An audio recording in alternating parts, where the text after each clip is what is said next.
I can't breathe. Someone's got their knee on my neck.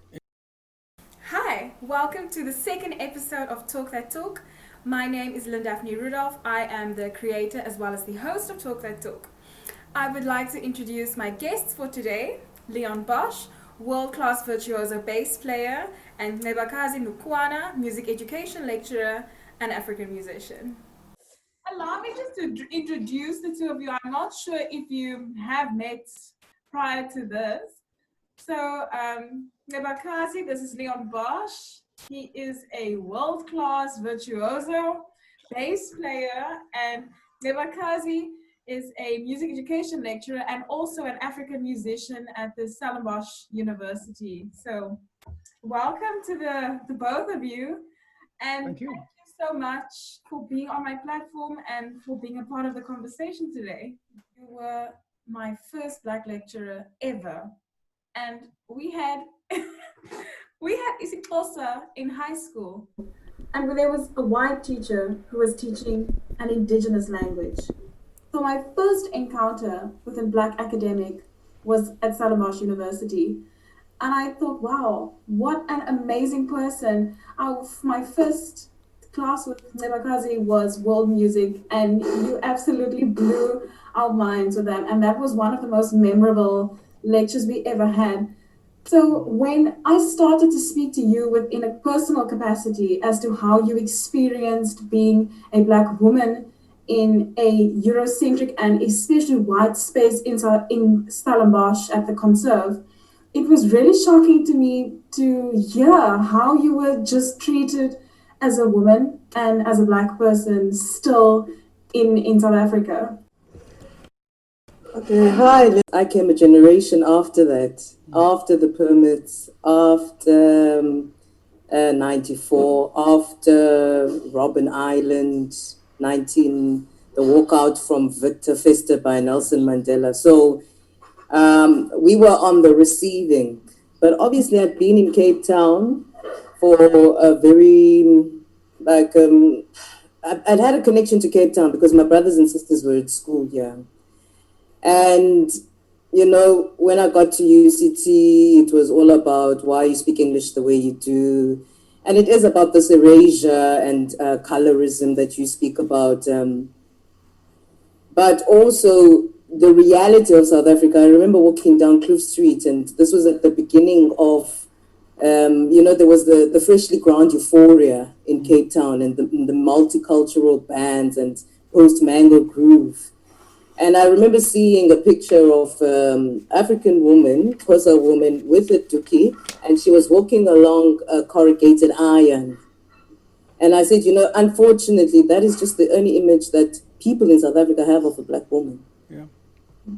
That she's just there basically to wipe your ass and serve you food and anything beyond that, I didn't become who I am because it was free.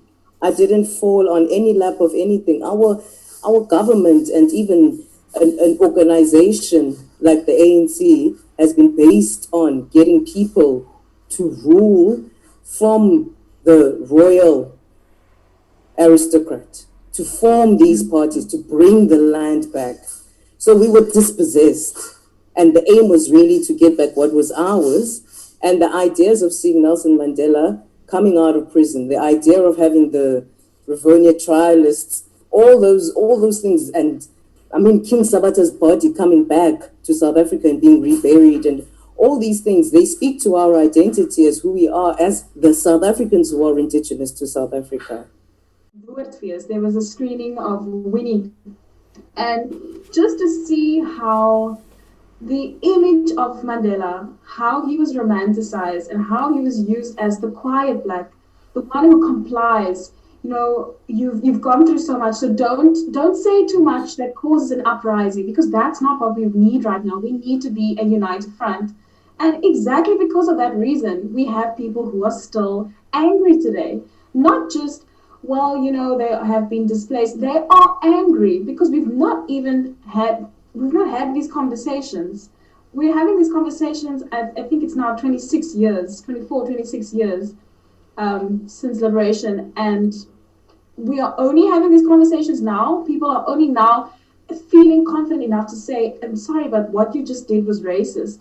And people, I feel people are more offended by being called racist by actually, implying racism and being racist. And that to me is absolutely mind boggling. Well, there are so many questions you raise. The first thing to say is that, as somebody who fought the struggle, I think everybody will agree that this is not what we fought for. We've been betrayed, horrifically betrayed. And we have to ask how that happened and who is responsible. Because until we answer that question, we're going to head for another defeat. There was the semblance of change because the people that marched through the doors of that building they called Parliament, skin colour changed. But in essence, everything remained intact. This was the whole agenda at the end of the Cold War, was to give the illusion of change in South Africa, to have the puppets changing, but the puppet masters remained the same. The economy hasn't changed, the institutions haven't changed, they're all still being run by the dinosaurs of the past.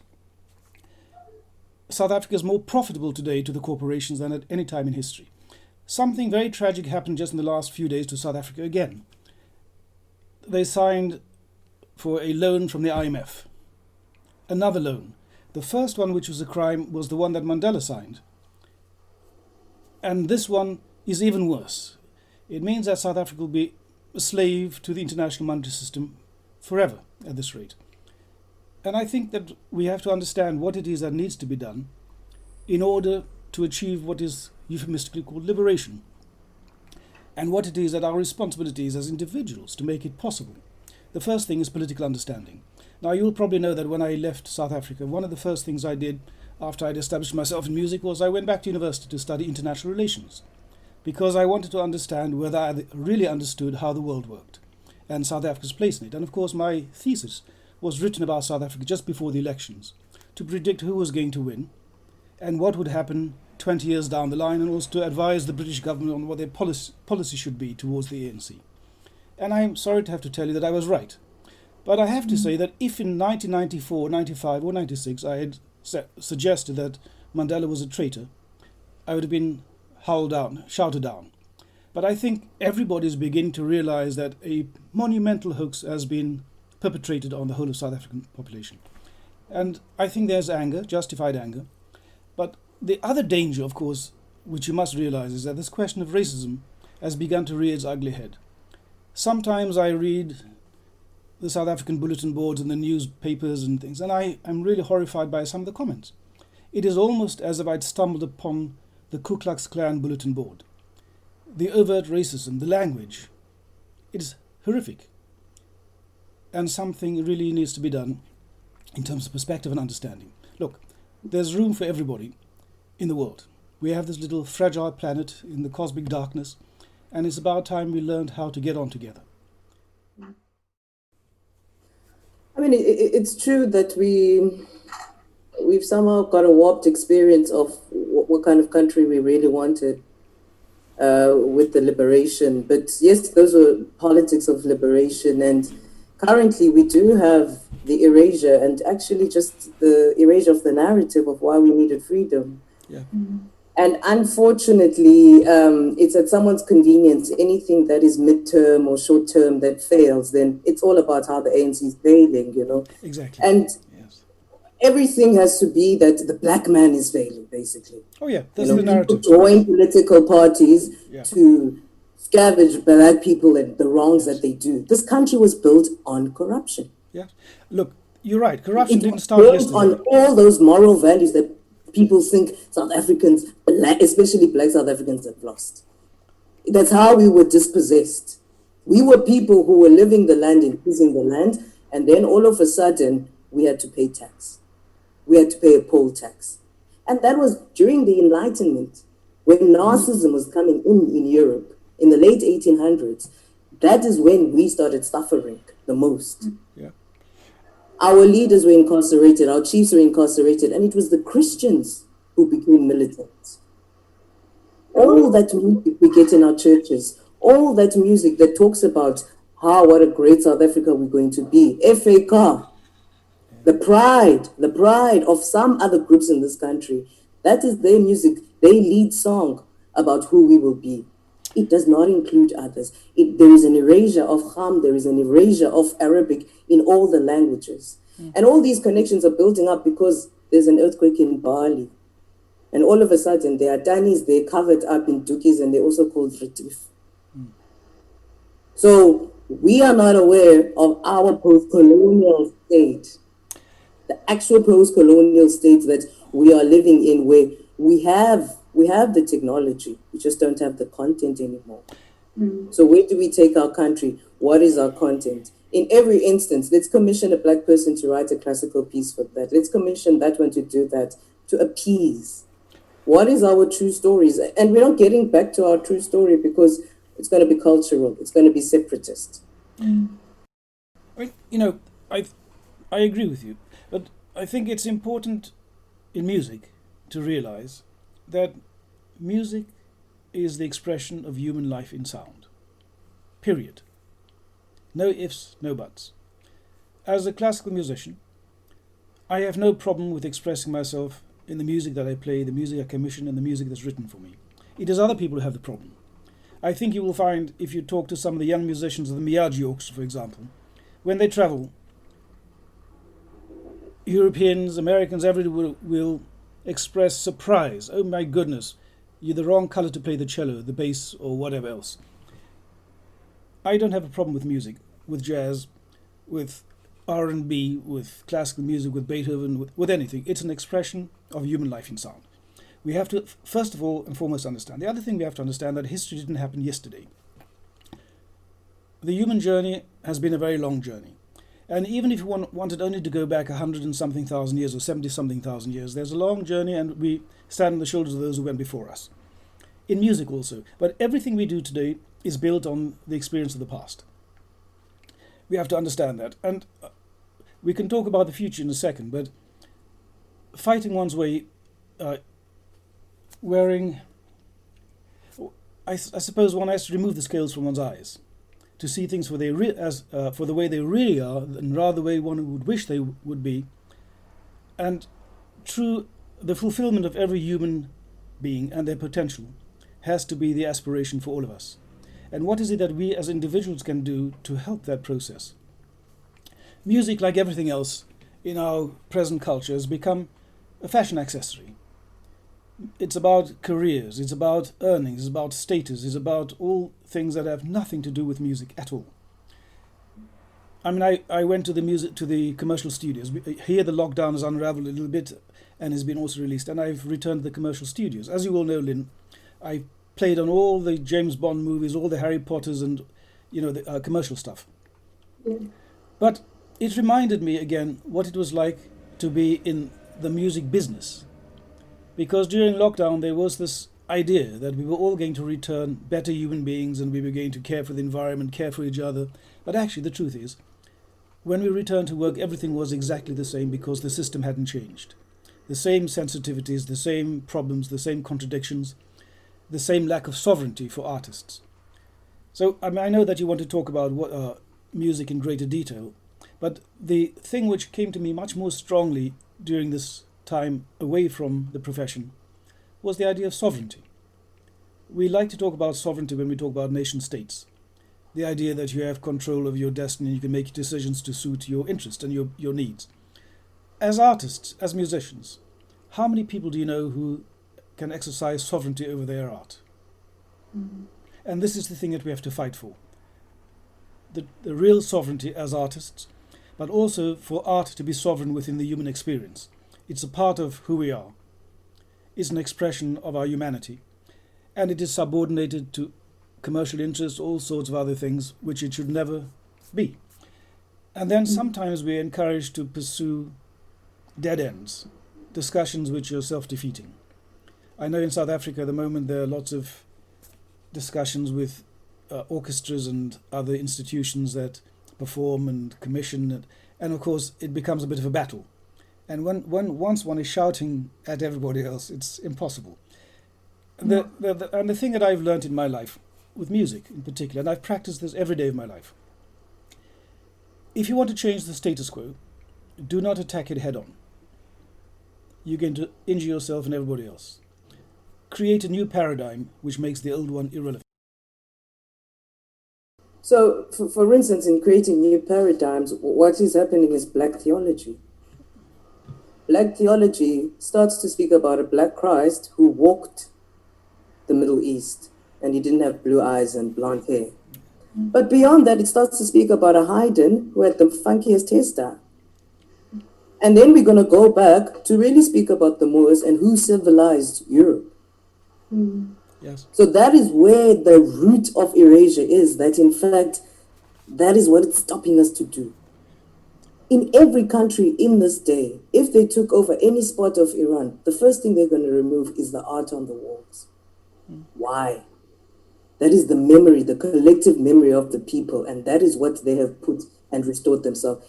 Pilgrims of Buddhists in the remotest of Tibet are under threat. People are removing historical and ritual pieces.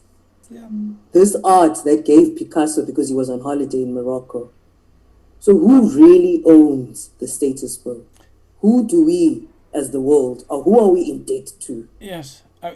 So in South America, they tell you, please pay us back what you took from us. Mexico is an extension, or America is at least an extension of Mexico. All these borders we have created. In South Africa, currently, we are going back to the time of Cecil John Rhodes, where there were no borders because the breadbasket is South Africa. Namibians are educated in South Africa. Botswana people have the same, a replica of South Africa in Botswana. The Zimbabweans live in South Africa and work in South Africa. But who are the bad people? Who are the bad people? The same people who are supposedly xenophobic and live with exactly those people who they are xenophobic to. So what is the true story? What is the real narrative? And the more we move away from institutions like orchestras, like universities, the more this knowledge is going to go and be produced and lived by someone else who's going to come and bring it back to you and say, no, don't take that herb. And people dying because they can't breathe. I can't breathe. Someone's got their knee on my neck. So that metaphor is really like where we're sitting and who owns the knowledge and who has created the knowledge? Who built the Sphinx? Who built the pyramids? Who was Nefertiti? She was not an alien. She might have had a big head, but she was not a humanoid. She was not an alien. She was a dynasty all on her own. And that's the greatness they don't want us to get in touch with. The more we are in touch with our greatness, and we get it from our families, we don't get it as an exterior thing of affirmation. Absolutely. It's not about technology. It's not about my iPhone, my computer, my this and my that. Those things are immaterial. You die, you go into that coffin all on your own, and what would you have left behind as a legacy that is so intangible? But it shows that, oh, okay, when I went to Stellenbosch, I met someone. I met a black woman who was dynamic. I can be a dynamic black woman in my space. Yeah. I can take up that space without even having to say, what is it that I have to do to look like you? Should I practice 5 times a week? Or should I just practice in my head 5 times a week? Should I really be always touching that instrument? Yeah. And those are the things that African knowledge teaches us. You must be exposed to that art so much that by the time you touch that instrument, you are the instrument. So those things are supernatural. And the more we want to get to that, and the more the children, whichever racial group they are in, because it is that human place. So we have to fight to humanize as much as face all the other sideshows. There's so much noise and sideshow that in fact we're going to run out of time. We're going to run out of time. It sort of reminds me. There's a wonderful little book, and I forget the author, but it's Finite and Infinite Games. The finite game is about everything being a zero-sum game. There are winners and losers. So if there's one winner, everybody else loses. The competition, Darwinian competition, the capitalist nation states versus each other. If one wins, the other loses. And of course, this is not what is the most deeply ingrained characteristic in the human DNA. It is cooperation, which is the reason we're still here, is our ability to cooperate. And this is something in music also which everybody forgets. This is something in human society that we forget. And we have to understand that for as long as we have the nation state, the adversarial nation state, we were going to be fighting these battles. And they are destructive because the advance of technology means that war has become more destructive and we kill on industrial scale now. The Second World War was bad enough. Imagine what a Third World War would look like with major nuclear powers. It would probably be the eradication of human life on the planet. And can we allow this kind of arrangement to continue? I would like to suggest that the heads of state who have taken us to this brink of potentially extinguishing human life on the planet are criminals. They're war criminals, and they should be charged as such. We have to learn to live together and to cooperate. So I have to tell you, just because he asked the question about the African music series in London. Now, as you will know, my pianist until recent was Sung Soo Kang, Korean, and we met at music college. But things changed, and she was not able to travel as much as she had done in the past, and I had to find a new pianist. And I just happened to find Rebecca Omodie, who's Nigerian and Romanian, an interesting combination. But she is younger than me and she has a lot of fire, and also I play a lot of new music, and she's not afraid of learning to play new music. Not just to learn to play, but to record it. So last year, for example, we recorded 27 new pieces that had been written for us. And that's brave. I mean, she's really brave. But she started something called the African Music Series. About this year we had the second one online, but the first one was just to test the waters, to play classical music, or well, what is deemed classical music by composers throughout Africa. And it was an incredible, a huge success. But it was quite fortuitous because it happened to coincide with something in my own life. For over 30 years, I traveled the world playing recitals, and I played standard repertoire for double bass. Kusevitsky, Dragonetti, Bottesini, and Beethoven, Mozart sometimes, transcriptions. But I realized, finally one day, that I never played any music by African composers, South African composers in particular. So I began to look to see who might have written. But there was nothing, absolutely nothing. So I decided to start what I called my The South African Double Bass project, which was to try to get to commission as many pieces for my instrument as possible, to record them also, but also to develop the school of bass playing, which is uniquely South African. So that when any bass player touches the bass as a classical musician, you know that you can hear the entire history in the sound they make and their experience. And this commissioning project of mine has burgeoned. I've got probably 3 or 4 dozen pieces now, and also a few concertos.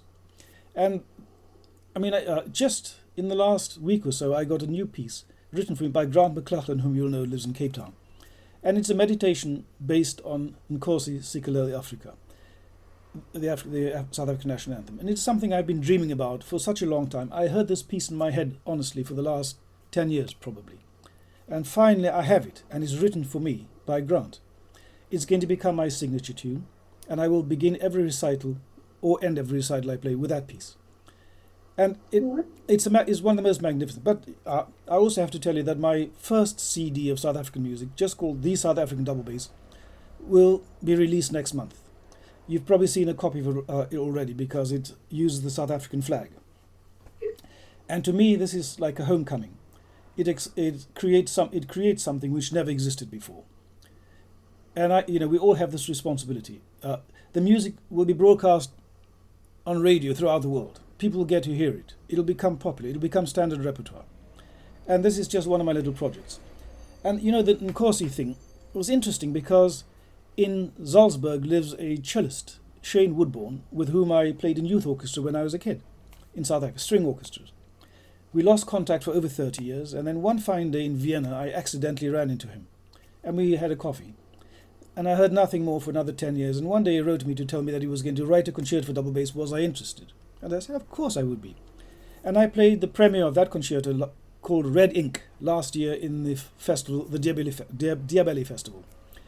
3 movements. And the front cover is just a splash of red ink.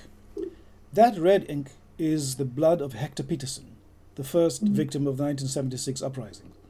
And in those 3 movements, Shane Woodbourne articulates his understanding of what it was like to grow up under the apartheid system. He had never had the opportunity to verbalize it or to express it in words, but in music he has written something so beautiful. The South African national anthem arises 3 times. The first time, surreptitiously in the first movement. The second time in the second movement when it's much more overtly present. And in the final movement, as a lament for the dead almost. It is so powerful, I can feel I'm going cold just thinking about it. And this is the beauty of music. It has the power truly to express what we feel. And I think for Shane to have done something like this, so principled. He grew up on the wrong side, on the other side of the divide. I was on the wrong side, obviously, but he was the other side of the divide. He knew instinctively that there was something rotten about the country in which he was growing up, but he never had the opportunity to be able to articulate that. And finally, maybe 40 years later, he's done that in a piece which is magnificent. So we can return to the story of who we are, where we're going, and what needs to be done in a musical manner and in a principled way. The question of white fragility is something which is very uncomfortable. Now, the idea is not new, but it's much more acceptable to white-skinned folk when it's written about by somebody like Robin DiAngelo in her famous book White Privilege, or when Jane Ellis, the teacher, talks about it, and she says, yes, every white person is racist, and if you're not, it's a miracle, because it means that you've been properly educated. Now, this is precisely the point, isn't it? That there's always the attempt to diminish human beings. First of all, in Europe, what is the thing that will always be shouted at you when they've lost the argument? Go back to where you came from. Or, they're the typical kind Where of... do you come from? Where do you originally come from? Exactly. All these... You're right. So I've seen and heard all these particular things. I've been through the whole lot. I've been in Pick and Pay when somebody asked me to push their trolley because I have to be working in Pick and Pay. I've been at concert halls where they ask if I did. I mean, look, even at the conservatoire where I'm professor in London, standing in the queue to buy coffee, and a fellow professor, I'd never met her before, she'd never met me. She said, hello, who are you? And I said, I'm Leon Bosch. She says, and what do you do here? I said, I'm double bass professor. She said, are you a jazzer or something? So, of course, because I am dark-skinned, I automatically have to be a jazz player. To take it one step further, my first trip to a convention in America as a double bass player, I turned up and I had been invited to play in a double bass quartet with some colleagues from Europe. And we were rehearsing. And then this very famous American double bass player, and I won't name him, walked in. And as we had a little break in the rehearsal, he came to me sideways and said, are you a jazzer? And I said, no. So what do you do then? I said, I'm principal double bass of the Academy St. Martin in the Fields. And he wouldn't just accept that. He had to start asking me trick questions. Do I know this one? Do I know that one? Because he couldn't believe that somebody that looked like me could possibly be the principal bass of a world-famous orchestra. So you're up against this all the time. Now, when I retired from the Academy in 2014, much younger than most people retire from a job that everybody else wants to have, one of my colleagues in Holland, who teaches at Conservatoire in London, said to some of his colleagues in company, goodness gracious, what a fantastic career Leon has had. All the more remarkable when you consider that he's black. So a white colleague realizes that it is difficult or it is unusual for a colleague of color to make it in the profession. But as I told you, my secret weapon was that I never gave up. Now the thing is this, what is my responsibility now? My responsibility is to use my power judiciously and also in a useful manner, in a constructive manner. So I happen to be on the panel for many scholarship auditions. I happen to be on the panel for many competitions. In fact, when we finish here, I have to review some videos for the Sperger competition online. So I have to make sure that I use my power in a manner which is beneficial to humanity and also to music. Now, the thing that disturbs me a lot is this. In South Africa and also here, I have lots of students of color.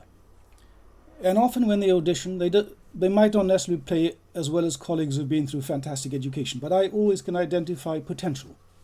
And I have to say, I've never been wrong. Everybody I've identified and admitted to Conservatoire on the basis of potential has flourished.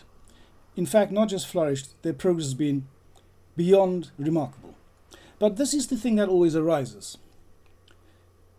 Students of color have many questions because usually their experience is in a very different manner in the music business. One of my students, who black British. I hate to use the term, but so we understand what we're talking about. He's black British. He's an incredibly gifted bass player, but he never made any success because of his colour. He came to study with me in October last year, and within a short space of time he began to really flourish. He was getting trials for positions as assistant principal and principal in orchestras, and previously was unable to get a trial as a rank and file player. This is the same person, just with a slightly different outlook. I managed to point him in the right direction. But the question finally arose. He said, "Professor, how do you cope with the racism? And you've done it for so long." And this is the nub of the question. It's uncomfortable, but we have to accept that people of colour do have a difficult time in the music business. For example, audition panels. They are not colourblind. There's often this euphemism, "Oh, we don't see colour." Of course they do. Of course they do. The minute you walk through the door. When I walked through the door for my first exam at UCT, they laughed at me because this little black boy came in with his big instrument. I was told this story by Neerfa van der Scheef, who was the only lecturer of colour on the staff at the University of Cape Town.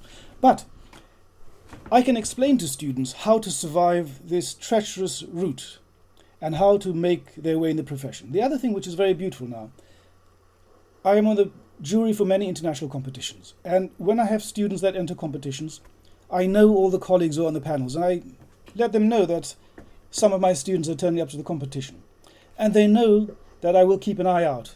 I will watch from a distance.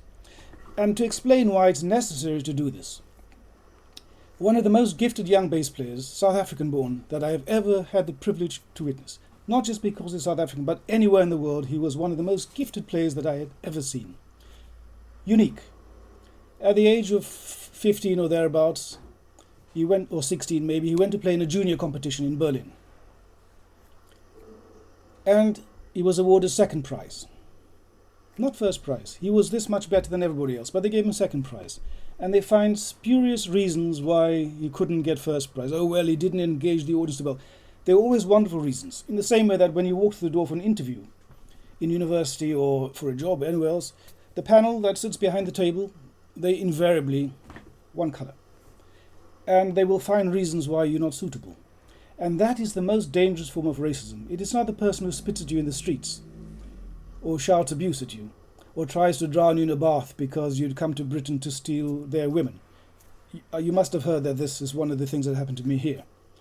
And it was a great wake-up call. I began to realize at that point, this was 1984, that racism was a global phenomenon, and that it was as bad in Britain as it was in South Africa. That in fact Britain had exported it to South Africa, where it had been institutionalized and formalized in statute and law.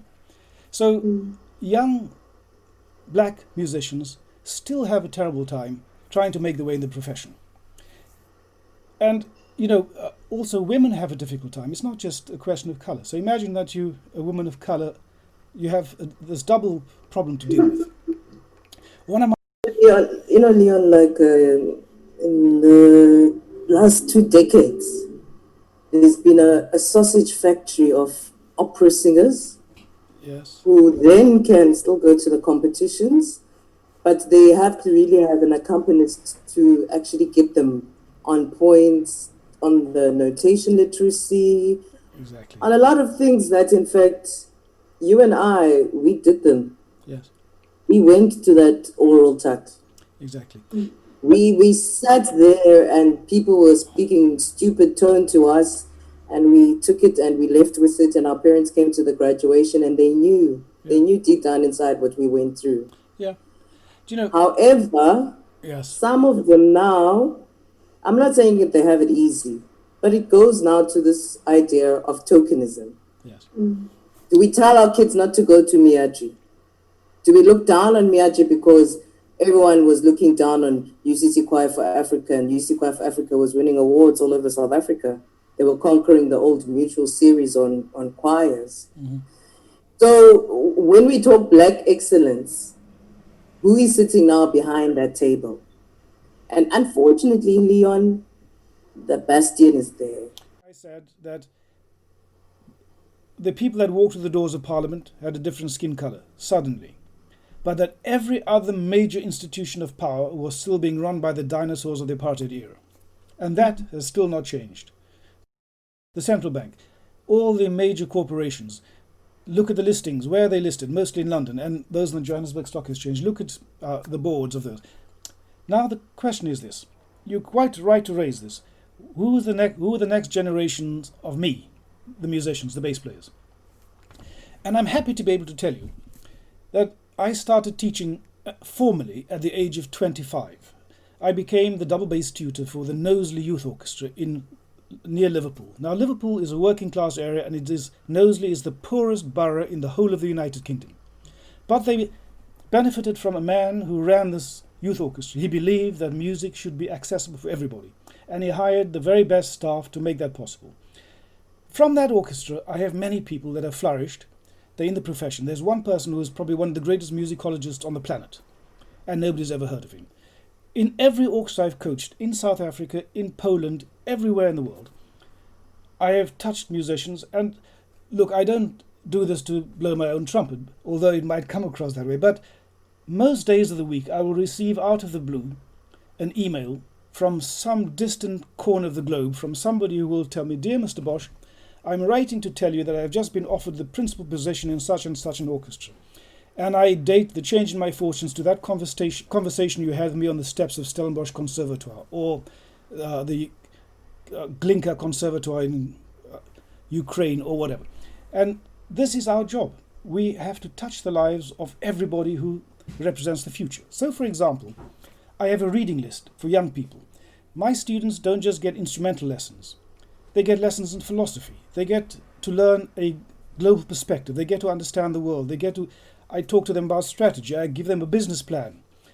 They learn how to save money. The richest man in Babylon. You must know the little parable. They have to read it. They have to read all the fundamental literature. But one thing that's really important is the meaning of the 21st century. This is a book written by James Martin, the rocket scientist, who could predict the future. And of course, he did very well to predict the future because he understood how it was constructed. A young South African violinist. She used to play the National Youth Orchestra. She was a troublesome kid, probably, if you want to use that term. But every break time, she would come and sit at my table, drinking coffee, and she would have questions about it. She knew that there was something wrong with the world, but she couldn't really put her finger on what it was. And every problem she raised, I would say, "Well, you should read this book about it." And then she raised another problem, I give her another book. So I have reading lists for students, depending on which questions they ask. And again, she wrote to me 10 years after I'd met her. She said, "Dear Mr. Bosch, I'm writing to let you know that I won an architectural prize for redeveloping a derelict power station into a hydroponics farm. The idea came to me from the book that was the top of the list that you gave me, James Martin's The Meaning of the 21st Century. At that point, I knew my job was done. She was a woman of the future. She was going to construct a different reality for us in the 21st century. That I hadn't told her what to think, I just given her a vision of the future. And that is our responsibility. We can become obsessed with minutiae, but we have to see the bigger picture. And you will know, Lynn, because you've done your research, whenever you find me talking about music, it very soon turns to discussion about human life. But it's important that we have to understand that music has that role. So I want to make clear that there are many things that we have to do that will have to fall within the strategy that we have for the future. For youth, a political education. Because without a political education, you have nothing to work with. You have to understand the problem before you can solve it. South Africa's problem, in my opinion, at the moment is that the younger generation live as if the struggle never happened. They don't understand the challenge. They don't understand South Africa's role in society and what is being done to it by whom, and what they need to be able to liberate themselves. They so chose. And also, if you're in music, how you deal with the problems in music. Look, just talk about commissioning for a moment. I commission music all the time, and I'm lucky that most of the time, I just pay it for myself. I work hard. I go and do another film. I put myself through misery to earn money to be able to pay other people to live. During lockdown, everybody who works for me has been earning a living. My personal assistant, my editor, my copywriter, everybody has stayed at work, and I've had to work harder in a different way to be able to pay them. But I have responsibility because they do things that I require, that I need, and if I did all those things, I'd have no time for the real nitty-gritty of my work. So if you believe that ensembles don't exist in the way that you would like them to be, then start one. If publishing companies won't publish the music that you want publishing, start a publishing company yourself. If you want to talk to people like-minded who can inspire you or challenge you or make a better person of you, you have to find those people. Mr. Ford, who invented the car apparently, was surrounded by a group of people that he called his mastermind group, so that whatever he needed doing, there was somebody who knew how to get it done.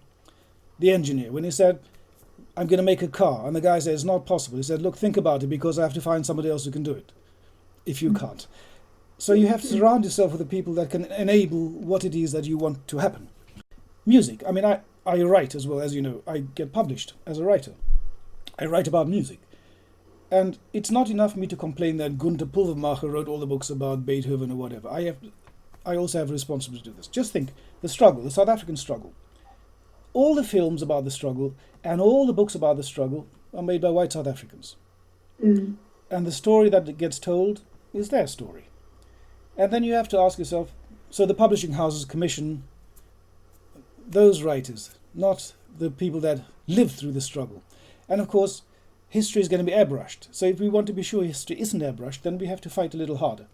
So the struggle... But Leon, it's like, it's never about the one who's talented. It's about the one who's well-behaved at rehearsal, who gets the call back.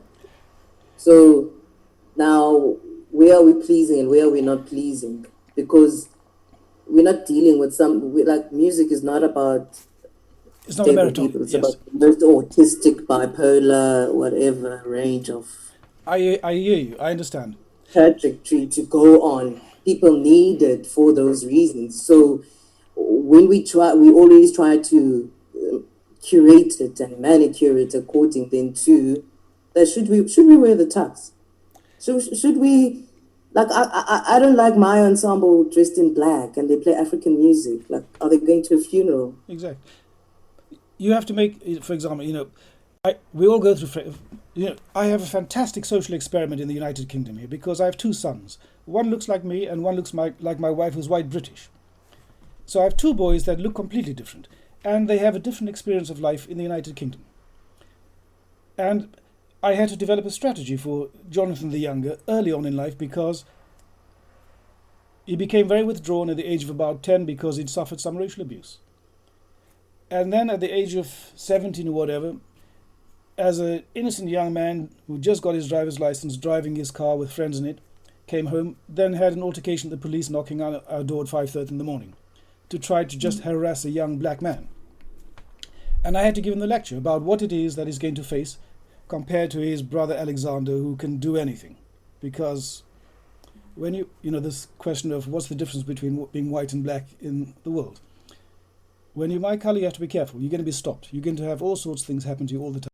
And you have to have ready answers. You have to be prepared. Even your own neighbourhood. If the police stop you, you have to have the ready defence for what it is you're doing there. It shouldn't be that way, but it is. So, as I said earlier, we have to deal with how the world really is, rather than how we think it is, but also we have to have a plan for the future. We have to have a vision for the future. What is it that we need to do to erase the scourge of racism, which is a part of an economic system? What do we have to do to erase the nation-state system? What do we have to do to liberate musicians to become great artists, that they're not just fighting for a living? There's this myth of the starving artist, that you cannot be creative unless you're starving. This is not true. Just think of the experiment in the Soviet Union, post-war, when everybody had food and a roof over their head. They produced some of the greatest art that has ever been produced on the human planet, and the greatest advances in most spheres of human endeavor. Don't forget, they were the first people to put somebody into space. There were great technological advancements. So we must know that if we organize human society differently, we can liberate the human potential. It's a crime that we live in this society where we limit human potential and human development. Look at South Africa. Most of the society is criminally underutilized. Whenever I visit what is my home country, I'm traumatized because every morning I see long lines of people walking from the squatter camps and the townships into the plush suburbs. And it makes me realize that nothing has changed. So in music, if we want to make a change also, we have to see what it is, the equivalent of those long lines of people walking to the wrong places to go and wash other people's dishes and wash their cars and dig their gardens.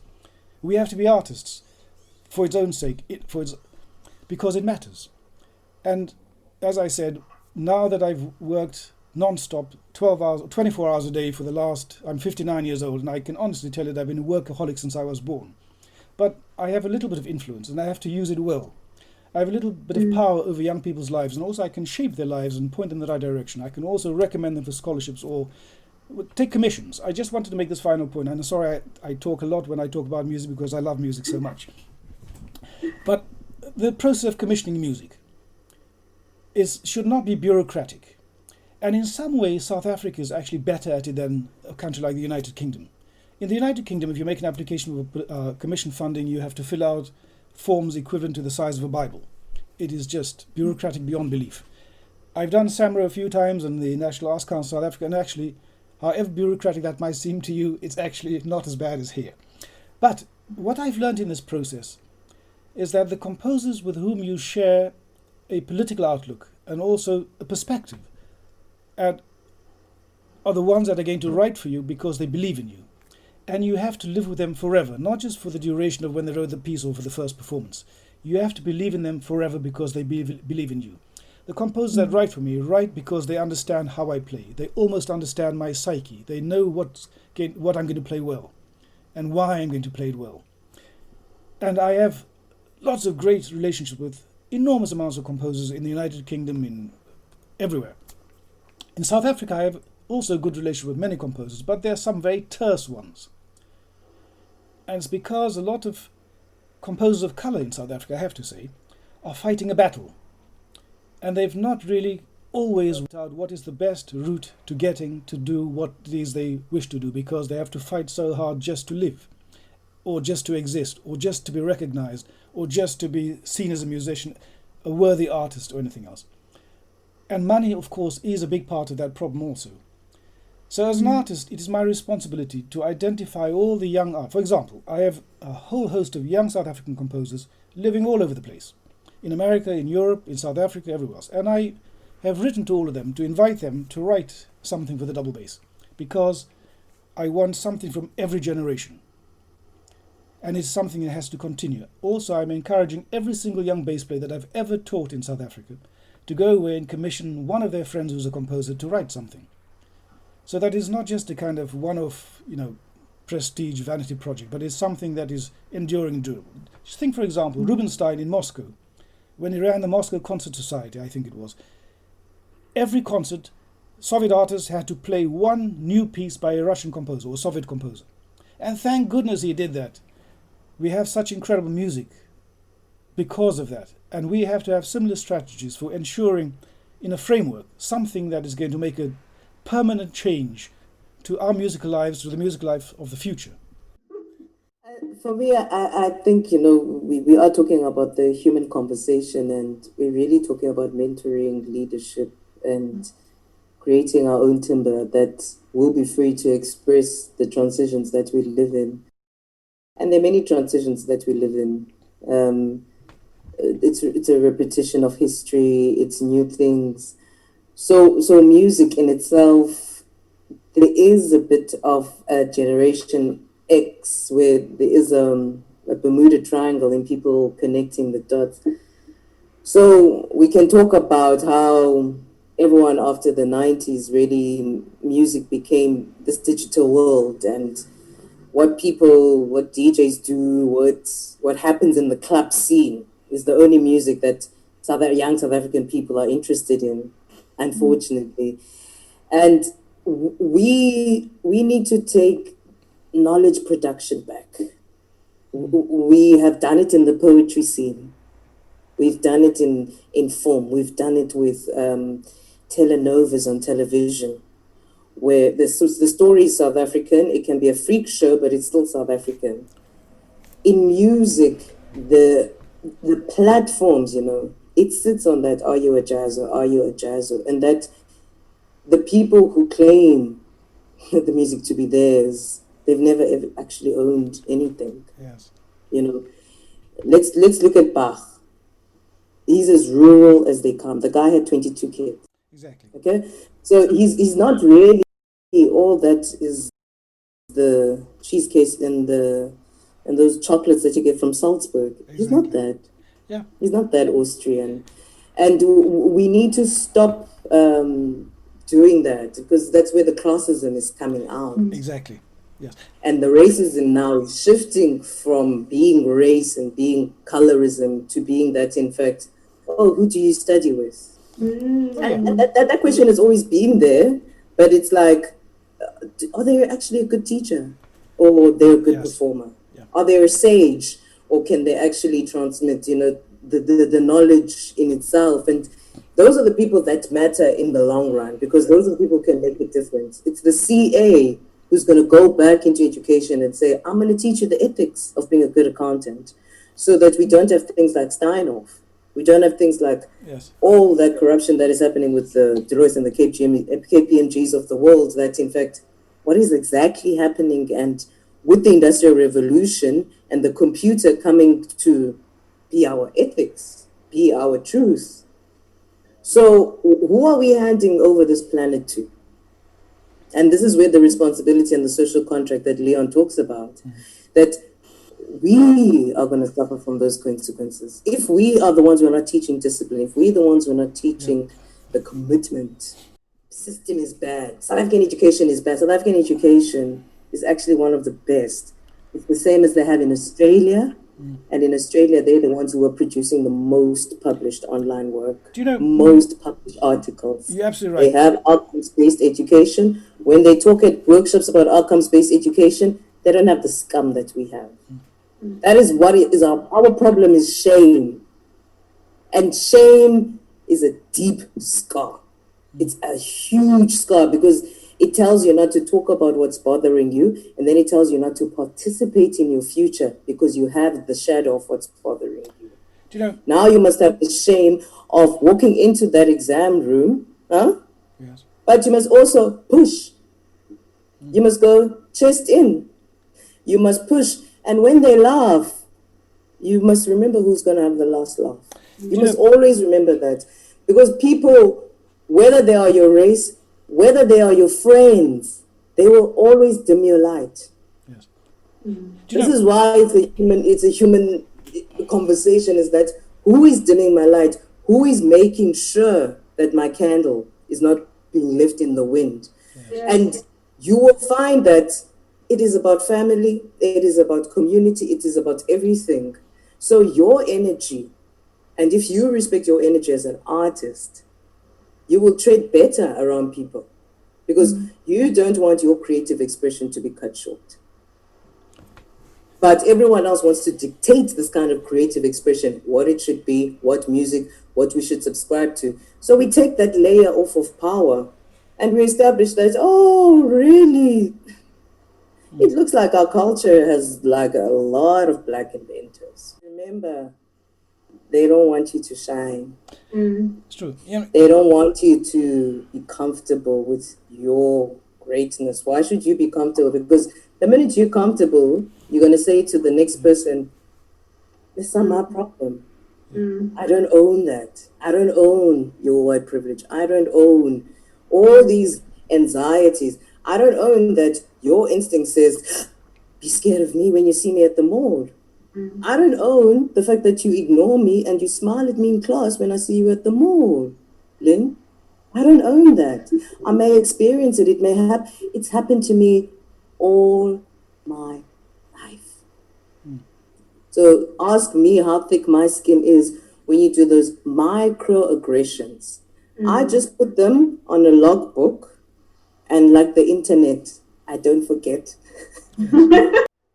If the 21st century is the Chinese century, which it's going to be anyway, because that's just how it is, then it is my view that the 22nd century is going to be the African century.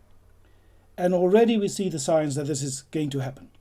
Just look at the question of population growth, and also what percentage of the populations will be working age populations. Look at the universities across the world. What is it the young Africans are beginning to graduate in? What are they finding? What are they adept at? What are they doing? Take everything. There's great progress being made. So 21st century definitely is the Chinese century, but the 22nd one is, mark my words, it will be the African century. And we all have a role to play in that. It's a continent that, until now, has only been of significance to the imperial powers for labour. It kidnapped most of the productive population out of Africa, and also for its resources. And I think the 22nd century will be different.